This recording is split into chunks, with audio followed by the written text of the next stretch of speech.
મારું કહેવાનું બાપા એ મેલડીના મઢમાં ચોરી થયો અને એ પછી આ તો માં મેલડી છે બાપા, કોઈ નો કરે એ માં મેલડી કરે. ત્યાંથી નીકળી ગયા ઈ પોતાની ફાંટ બાંધીને ગામની માલપા. પણ આ માં મેલડી કોઈ નો કરે ને એવું મેલડી કરે હો. ગામની બહાર નીકળી જવું છે પણ સારે કોઈ આટા વાટે મારી માએ એને આંધળા ભીત કરી દીધા હો.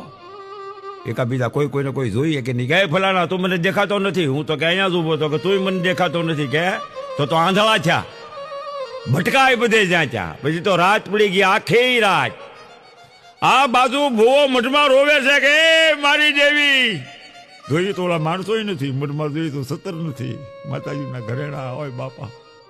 એ મારી આ હું છું ઓલા સોર હતા, એ મારી દેવી હવે હું એને ક્યાં ગોતો હતો. એ મારી માં, મારા ગરીબના ઘરની માલપા, એ મારી માં મેલડીના મઢમાં હાથ નાખ્યો.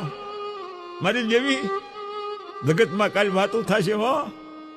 એ માં કો કહે કે વસ્તુ બહુ વેચીને ખાઈ ગયો પણ મારી મારી પેટ રાખજે હો. હાય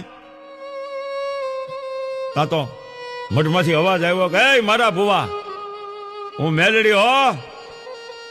એ ભુવા તમારી ભક્તિ જોઈને આવી છું હો, દુખી થાવમાં.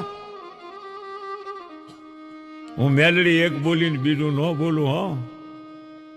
પત્ની દાવા દો આંધળા ભીત જો કરી દઉં તો એમ માનજે કે હું માં મેલડી છું અને ભટક્યા આખી રાત સોર ગામની માલપા.